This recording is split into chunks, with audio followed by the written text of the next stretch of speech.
संभल के विषय में ही चर्चा नहीं है। मैं हम अपना चर्चा नहीं है। राजा भैया भी कोई चर्चा स्वीकार नहीं कर रहे हैं मानव कि चर्चा कराई जाए या ना कराई जाए। ऐसे तथ्य जो ना आए हो कुछ बताना चाहते हैं? 5 मिनट 5 मिनट नहीं 2 मिनट।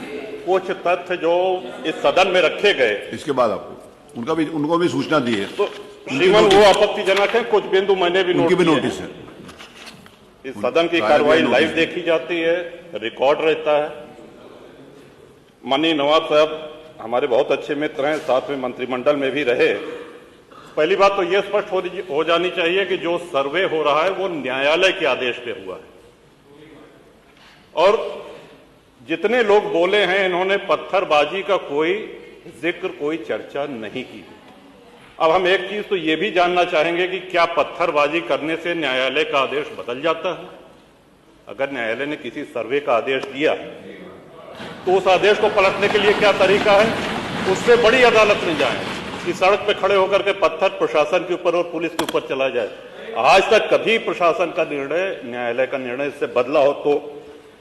दूसरा श्रीमान, पुलिस और प्रशासन के लोग जो घायल हुए हैं उनके प्रति किसी ने कोई पीड़ा, कोई चिंता व्यक्त नहीं करी।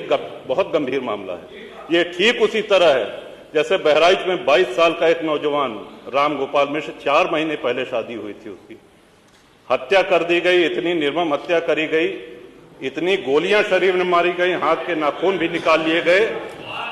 अपराध क्या था कि उसने अपने धर्म का एक झंडा लगा दिया। श्रीमान, इसी चर्चा में एक बड़ा रोचक तथ्य सामने आया।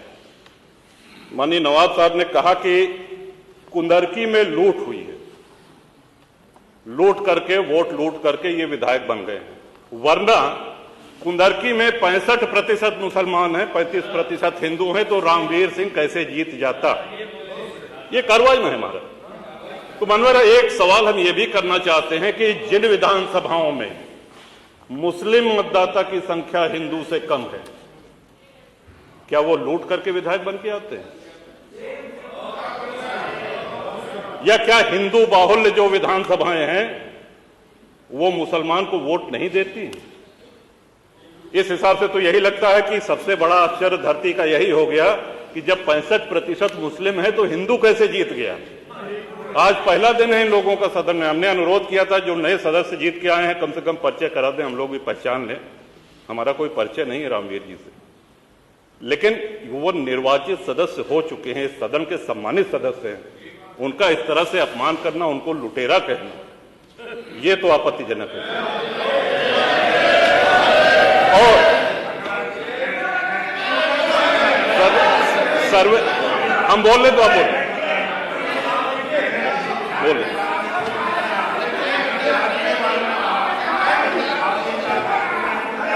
माननीय अध्यक्ष जी, 2 मिनट में अपनी बात समाप्त कर रहा हूं। 2 मिनट में अपनी बात समाप्त कर रहा हूं।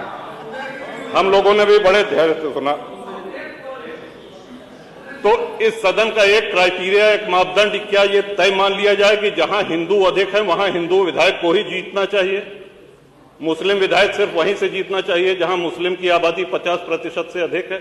अगर ऐसा नहीं हुआ तो ये मान लिया जाए कि वोटों की लूट हो रही है या विधायक लुटेरा बन के वोट को लूट करके जीत करके आया है, बेईमानी से आया है। तो श्रीमान, ये तो इन शब्दों को कार्रवाई से हटाया जाना चाहिए। ये सदन के विधायक का अपमान है। और एक बात और कही गई कि सर्वे शांतिपूर्ण चल रहा था। एक हिंदू होने के नाते, एक सनातनी होने के नाते माननीय अध्यक्ष, हम तो ये कहते हैं कि न्यायालय किसी भी मंदिर पर सर्वे का अगर कोई आदेश करती है तो मैं नहीं समझता कि किसी भी सनातनी, किसी भी हिंदू को कोई आपत्ति होगी। हमने किसी के धर्मस्थल तोड़ के अपने धर्मस्थल नहीं बनाए। करें जहां करना हो सर्वे करें। हम कभी गुम्मा अद्धा नहीं चलाएंगे, हम पत्थरबाजी, हम न्यायालय के निर्णय का सम्मान करेंगे।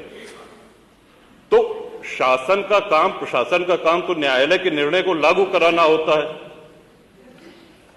तो इसलिए माननीय अध्यक्ष जी, इस पे चर्चा कराई जाए। चर्चा में भाग लेने की इच्छा इधर भी है, बहुत से लोगों की है, और चर्चा कराई जाएगी तो बहुत सी सच्चाइयां सामने आएंगी। बहुत बहुत नेता प्रतिपक्ष